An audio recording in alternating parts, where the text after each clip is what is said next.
Hi, beautiful. Do you want to learn how to clean and polish your silver jewelry at home with no fancy tools? I got you. Let me show you how. Cleaning up the Esther silver bezel set. Like, look at that. In fact, I've got the whole Esther set here going through final cleaning. This is what the silver looks like, freshly cleaned up. Take this. Can you see the difference? Especially if we lay one of the nice clean ones right next to it. That's the difference, guys. So these are just antiquing naturally. This is tarnish. Silver tarnishes, okay? It gets kind of a brassy color to it at the beginning, and then it gets darker and darker and darker, okay? So we're gonna clean up all of this tarnish that's on here. And then I'm gonna pop these into my ultrasonic cleaner to finish cleaning them up. So I've already started on this piece and I'm just gonna keep going, and we just started this one. So all I'm using is just a ordinary soft bristle toothbrush. Obviously, this has cleaned a lot of jewelry, guys. And in combination with this, I'm using a little bit of warm water. Okay, now with silver, especially a plated metal, any plated metal, don't scrub, okay? You're just gently rubbing it, okay? When you really get in there and scrub, you risk damaging your jewelry and the metal itself, especially with a plated metal. So we are just gently rubbing this. Now you can continue to do that. Or jewelry specific tarnish remover or jewelry polish. Like you can pick this up for not very much, like on Amazon or wherever it is that you shop. This is going to speed this process up, but this also helps keep the jewelry from retarnishing immediately afterwards. So these pieces are plated with pure silver, so they tarnish very, very, very quickly. So unless I have them kept nice and safe inside a airtight Ziploc bag, they're going to continue to tarnish. And if you live in a humid climate, your silver is going to tarnish much faster too. So I'm just gently going across these all the way down, all of the bone knuckle chain and the hooks, the whole works. So I'm just going to gently go through and I'm going to work this at all the different angles. Now I'm doing this on top of a towel. I'm not worried about the tarnish or even the tarnish remover that I'm using. And P.S. no, you don't have to use tarnish remover, but it does speed the process up. And since I've got oodles and boodles of jewelry going through final cleaning and ready for their final bagging up for my customers, this is a great time to do all my inspections and to just make sure everything is truly up to par and good to go. And if there's any problems that arise, this is the time for me to fix it or for me to hold a listing. So this particular set of silver is probably one of the more difficult pieces I have to clean, and it is just because it is a stamped piece. All of those little nooks and grooves and little bevels and bumps can be very difficult to get into to clean out sometimes, especially just for like at home ordinary things. Yeah, honestly, just a soft bristle toothbrush is my favorite choice. Soft bristle toothbrush and a polishing cloth. And yes, you do have a polishing cloth that is included with every order from me, honey, because even if it's not silver or copper that you're buying, you still want to polish your jewelry up every now and then. It helps keep it clean, it extends its longevity, and it makes it look so beautiful when it's brand new, sparkly, and shiny. Okay, so there's the back side. I haven't even touched the back side yet. Like, look how pretty. And now, look how bleh. This is a container I bought years ago, and I'm still using it. It dried out ages and ages ago. All I do is put a little warm water in here. And with silver plated jewelry, I actually prefer the liquid versus this. So it's just a little water, and I've scrubbed on the block a little bit, and it does the job wonderful. This makes it so I don't have the hard grit that this paste used to be, scratching up my silver and weakening the plating on it, which also extends its longevity. But see, keeping the tarnish off your jewelry also extends longevity, okay? So I don't actually recommend letting your silver tarnish, especially if it's a plated silver. You don't really want it all tarnished up, because that tarnish is silver's version of rust. And what happens, like when you've got a part rusting like around your house, eventually the iron gives out. Same thing with the silver. Eventually the silver is going to give out, and it's going to crack and start to flake off. Now this is going to be true of any plated metal, but you can extend that life by just doing simple basic maintenance and taking care of it. Now, we'll see what this all looks like when it gets all said and done, and if I need to put a new silver plating on here, I will sprucing it up. But I'd really prefer not to. Silver plating silver's tricky, guys. Silver is just tricky. And with all these little nooks and grooves, getting the silver plating totally cleaned off and the tarnish that comes from silver plating is going to be extremely difficult. So I really don't want to replate these. These should still be good, but if I see any weak spots in the silver, I will replate it. So we're going to rinse this off, and then we'll see where we're sitting at. We'll see if it needs a little more scrubbing or if it's just good to go. And some of you are going to hate me for this, but I'm actually going to take the inside of my sweater and I'm just going to dry these off by simply rubbing. This is the same thing that you do with a jewelry polishing cloth to remove the tarnish and to polish your jewelry back up. So the inside of my sweater is this nice terry cloth. So it's just like your ordinary sweater, okay guys? And it's what I have on hand. And when I'm doing mass amounts of cleaning, I don't like using all my jewelry polishing cloths for that because it chews them up really fast. So this allows me to, I know some of my fellow jewelry maker and designers out there and my good jewelry friends are going to be like, Crystal, no, don't do that, don't show that. No, this is not the way that you're suggested to do this. But this is something that you can do at home. So if you ever happen to lose your jewelry polishing cloth, or maybe you didn't know that's what that little blue or orange cloth was. So let's see, they come in blue, green, orange. I think some of them are even white. I've never searched it. So mine are generally orange and blue.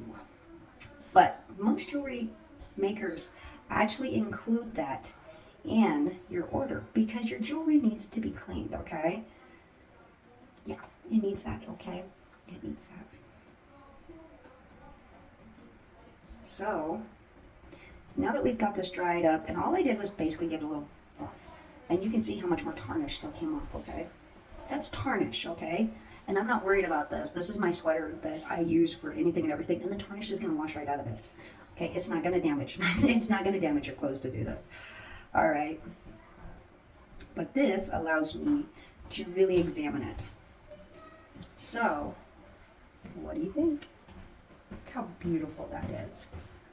Nothing fancy. A toothbrush, warm water, and you're done. Look how beautiful it all turned out, y'all. Oh my God. So pretty. Oh, look how bright and beautiful that silver is now. Even the gold, like, just sparkles and twinkles again. Oh, beautiful. Like, look at that. Oh, amazing. Oh my goodness. So pretty. So pretty, right? Look at that. Like this little garnet. It's just so beautiful. Oh my goodness, I love it. Like that beautiful purple red garnet is just stunning. And then look at the matching bracelet that goes with this. Oh my goodness. Look at that. So this is a beautiful length that will fit multiple different sizes. It's easy to put on and it's so lightweight. It's like a feather on your arm. I'm not even joking. This is like a feather, guys. It is so beautiful, so soft. But being that it's plated, it's really good and strong, which means if you bump something, your metal's not instantly gonna ding and get damaged, okay? And then you've got the beautiful bone chain link design with your beads, just like we have on our silver. Oh, this is great as a fidget too, okay? So if you are someone that has to always have something to do with your hands to keep your mind occupied or to bring you focus, bracelets are amazing, amazing for that. Like this kind of a bracelet, because you can just sit there and just spin it on your arm. Oh my goodness. So we've also got this one. Now this one has no gems on it, but oh, look at that. Oh my goodness. And it just goes up and down your arm. Oh, so beautiful, so beautiful.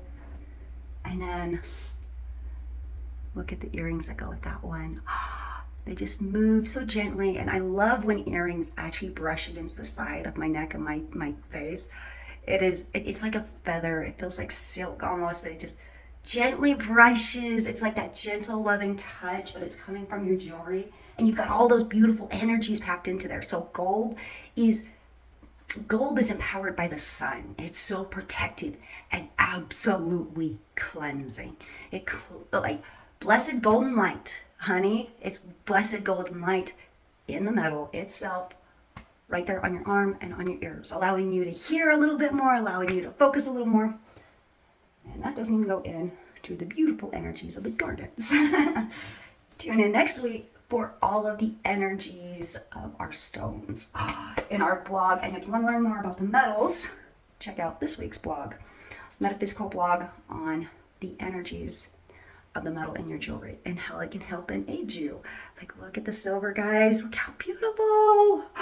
Look at that beautiful bracelet with the bone and chain.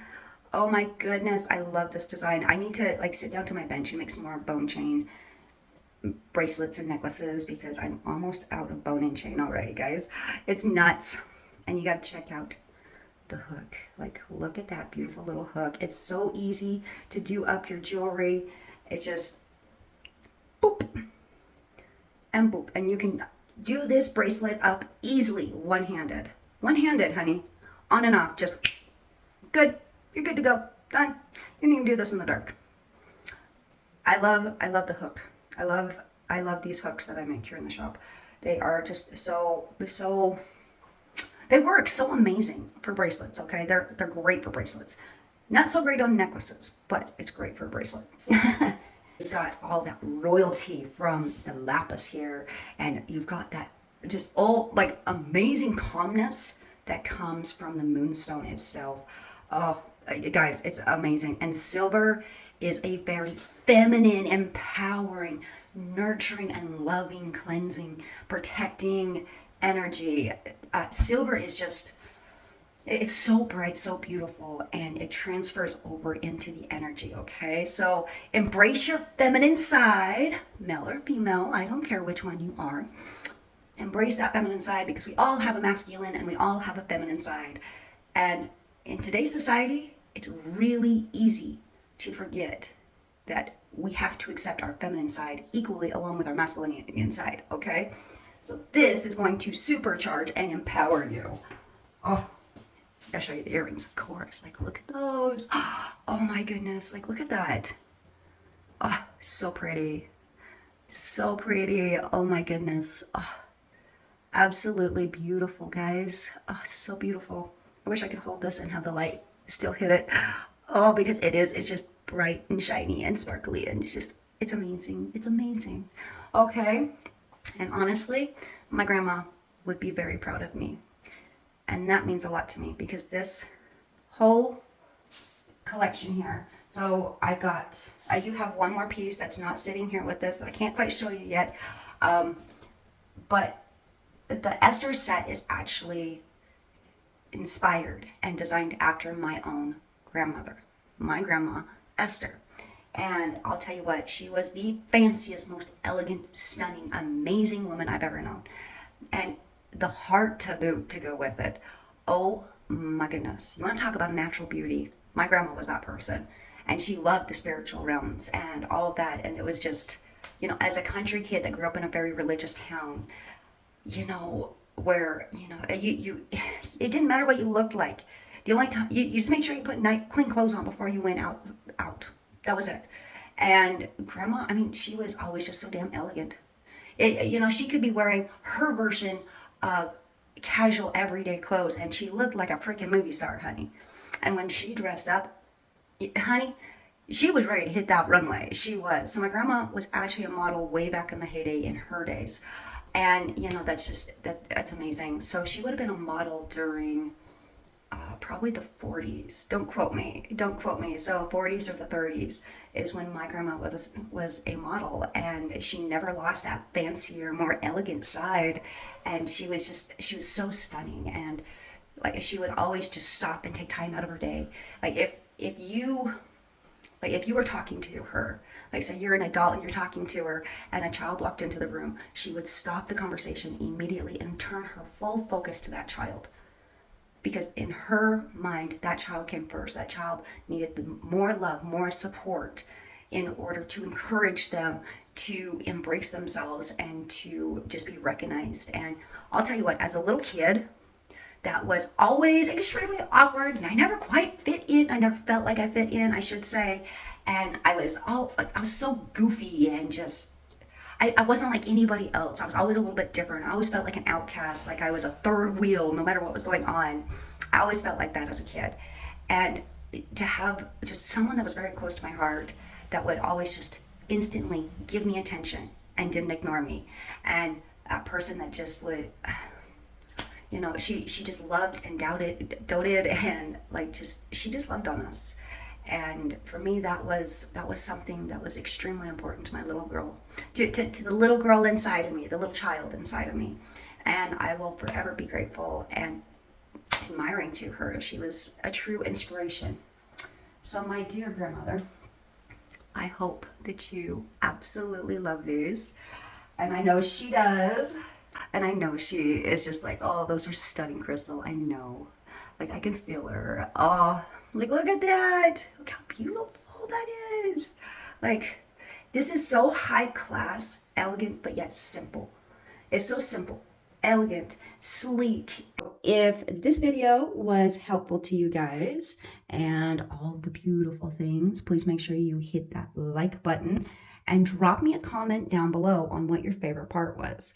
So remember, these are time-saving, easy tricks and techniques that you can use at home, and you don't have to worry about being like full professional or wondering however you're going to get into all of those little itty-bitty tiny little grooves. That's why I use a toothbrush, guys, because it helps me get into those little grooves that otherwise I would not be able to get into. And yes, using your polishing cloth will help remove all that too, but often you'll find a little bit left over inside the little bezels. And yeah, so all we used a toothbrush, warm water, a little bit of jewelry specific tarnish remover, and the beautiful thing about using, so this is a Blitz. And the beautiful thing about using a jewelry specific polishing cleaner is that this removes tarnish, but also this one also has an anti-tarnishing agent to it. So I did that, and then I popped it in my ultrasonic cleaner. This is just a little cheapo thing. If you have a lot of jewelry and you want to keep them clean, this is like 25, 35 bucks. They're not very expensive, so it's something that you could even have at home if you needed to do a lot of cleaning. If this video was helpful to you guys and all the beautiful things, please make sure you hit that like button and drop me a comment down below on what your favorite part was. So remember, these are time-saving, easy tricks and techniques that you can use at home, and you don't have to worry about being like full professional or wondering however you're going to get into all of those little itty-bitty tiny little grooves.